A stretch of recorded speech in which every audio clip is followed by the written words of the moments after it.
Sabi mo, iimbitahin, kisugat to ganun. Rektahin mo na kaya. Ha, Papa Bal, pambira ka naman. Hindi ko malaman tuloy kung nagpapatawa ka o nagbibiro ka eh. Alin ba sa dalawa? Nagpapatawa, nagbibiro. Kasi ito si Papa Bal kasi Santos din to eh. May dugon Santos to. Ganon din ako eh. Santos din ako eh. Sa palagay nyo, pwede ba kang magsama ni Papa Bal? O baka pamangking ko yan? Hindi ko alam. Magulan ako. Magkakaalaman kami pag uwi ko ng... Pag-uwi. Pagpunta ko ng diet. Ang tanong, pupunta ba ako? Pero sa tingin ko, hindi pa ako nakakadesisyon. Abangan nyo na lang. Pero sabi nga sa inyo, hindi ko alam kung kailan. Pero see you soon. Alin kaya dyan? Yung see you soon. Pag pumunta akong diet, ang atinan ko kaya yung kaso o yung bowl. Malaman nyo na lang. Secret.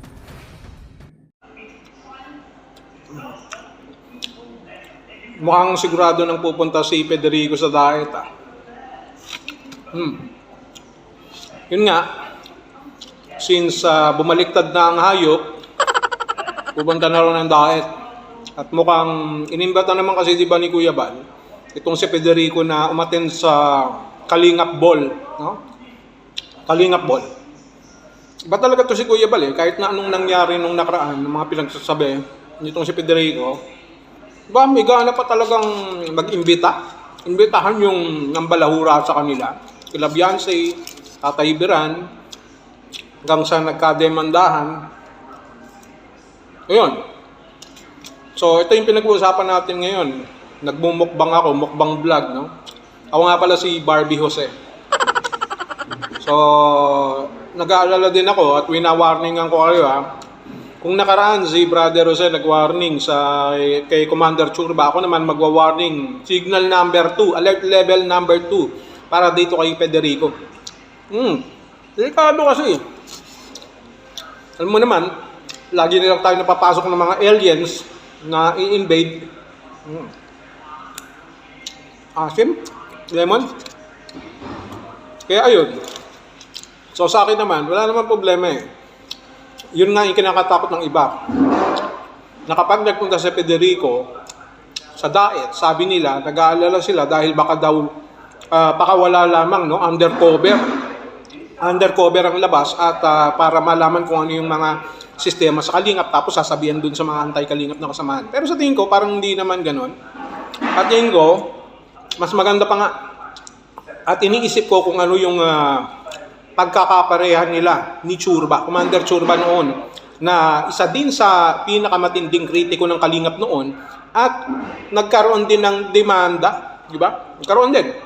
Ang si Federico, they have a lot in common. Kaya nga, no? Sa kaso sa kalingap, na pinaglalaban sa kalingap, nakasuhan. Churba pala, Churba. Sumasabit kasi yung kinakain ko eh. So, nung nangyari yun kay Commander Churba, nakita niya, instead na masiraan niya yung kalingap, nakita niya yung sistema, yung tunay na paglingap. At unexpectedly, hindi yun yung kanyang inaasahan sapagkat mas nakita niya yung puso ng tunay na kalingap. And I expect also na ganun din ang mangyayari dito kay Federico. Ganun din ang mangyayari kasi, siyempre, makikita niya yung mga ginagawa ng kalingap, maisasama siya dun sa mga pamimigay, sa mga pag-aayuda, pag-charity, lahat na hindi lamang sa Kalingap Ball, sigurado ako. So, while we are taking some precautionary measures na pag-iingat sa kanila, no? Dahil Churba and Federico ay merong lot in common, meron silang pagkakapareho. So, yun ang iniiwasan natin dyan. Baka kasi nga naman na maulit yung nangyari nung nakaraan, di ba? We never know. You never know. Kasi parehas ng mga halangang bitukan nila nung nakaraan. Pero nung napasok sila sa kalingap, yun, wala na. Nalaman na nila na bago ang kanilang buhay, na bago yung kanilang pagiging halimaw hanggang sa sila ay mga naging anghel, kahit na mga mukha silang mga masasamang espiritu na nanggaling sa kabilang dimensyon. Ayun, nung pagpunta nila sa Kalingap, pagpunta nila sa Daet, nang makasalumuhan nila ang Kalingap, sila Kuya Bal, Kalingap Rab, ang buong Kalingap, na bago. nabago yung kanilang pananaw at nakita nila na yung ginagawa ng kalingap ay paglingap din naman. Wala naman perpekto di ba? Pero importante na nag-iingat pa rin tayo. Kasi we never know, we cannot say. Kaya nga doon sa ating titulo, no? Pinagkukumpara ko si Commander Churba at si Federico dahil pareha silang kritiko noon ng kalingap, parehas na demanda, o parang history repeat itself. Ang ganon. Sabi ko lang, lahat ko tinatopic to? Lahat ko sinasabi? Wala lang. Wala kasi akong content 3 days na. Kaya naman yung revenue. Kahit na konti. Yun lang. Wala naman akong pakialam kung pumunta sila o hindi. Diba? Pero, warning Yun na warningan ko na kayo. Kung ano man ang iniisip ninyo, isipin nyo na. Hindi masama na mag-ingat. Pero hindi rin naman masama na magbigay ng pagkakataon. Kasi yun naman ang importante dito, yung pagkakaisa, pagpapatawaran, pagbabago, at pagkakasundo. Ganun dapat. Kaya yung alert level warning ko, signal number 2, okay lang yan. Hindi naman ako kagaya ni Barbie Jose. Diba? So kayo, ano sa tingin nyo? Yung pagpunta ba ni Federico doon, ano yung kanyang dalatnan? Sabi ko nga nung nakaraang vlog ko, instead na makakita siya ng butas, iba yung makikita niya. Instead na makakita siya ng mga palpak, ang makikita niya, yung tunay na paglingap. Ganun ang makikita niya. Yun nga mas maganda Siya mismo, mapunta sa dait, makita ang sistema na ginagawa ng kalingap. Di ba? Ganyan din ang nangyari kay Commander Churba noon. No?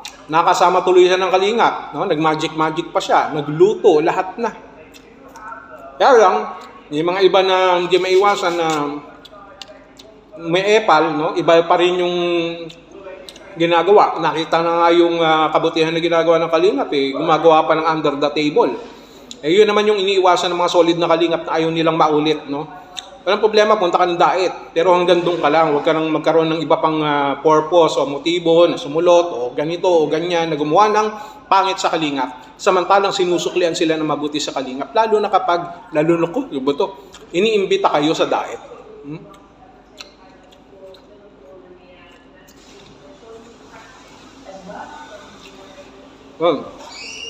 So, yun lang naman yung masasabi ko dyan. Wala naman talaga akong against Actually, ito yung pagkakataon, maraming hadlang, pero ito yung pagkakataon na magkakaalaman tayo kung ano ba talaga ang kakahinatnan ni Federico, kung siya ba ay magagaya sa sitwasyon ni Commander Churba. Ang pinagkaiba lang nila, si Commander Churba, wala pang demanda nung pumunta ng dait. Nung pag-alis na, no, yung mga marami nang nangyari, yun. Ito lang sa Federico, may demanda na bago pumunta ng dait. So, they have a lot in common. No? Parehas silang walang itsura, parehas na mukhang hindi mapagkakatiwalaan, at mukhang parehas na patapon ng buhay. Pero, bigyan natin ng pagkakataon. Kasi minsan yung mga ganyang klaseng tao, yung mga mukhang nasa laylayan na ng lipunan, no? Pati yung mga mukhang nasa laylayan na rin. You cannot judge. Minsan, may pagkakataon talaga na ganun lang talaga itsura nila. Pero, baka sakali na mayroon naman silang pagbabago. Kita mo si Churba, tahimik, di ba? O baka ganun din ang mangyari kay Federico. Ngayon nagtanong nga sa akin do pinagkaiba o pinagkapareha. Sabi ko, pareha sila.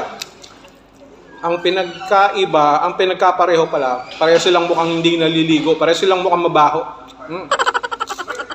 Pareha pa silang mahilig na magsuot ng puti, no? Kahit baka pumuti na ang kalooban ng mga yan. Kaya, ano sa tingin nyo? Pareho ba? Pareho ba si Commander Churba at si Federico? Parehas ba ang mangyayari sakali na dumating itong si Federico sa dait? Ano sa tingin nyo mangyayari kapag sinalubong niya na si Kuya Bal? Sinalubong niya sila Kalingap Rap, ang Kalingap, at nakita niya ang pamilya sa Kalingap kung paano magkawang gawa. Tignan nga natin, baka lalong magnangawa yung mga anti-Kalingap niyan na nabubuhay sa palipat. Yung mga, alam niyo naman, mga sponsor dati ni Federico, mga advisor na pinabayaan siya hanggang sa magkakulong-kulong, pagkatapos ilalaglag din pala sila. Yun yung sinasabi natin O ngayon, pagpunta ni Federico sa Daet, walang sumbatan yan. Hindi kagaya ng mga kasama mo dati, Federico. So, tingnan natin kung anong mangyayari. Yun lang. Okay ba? Meron na ba tayong 8 minutes? Pwede na to. Upload na natin. Nagkape pa pala ako.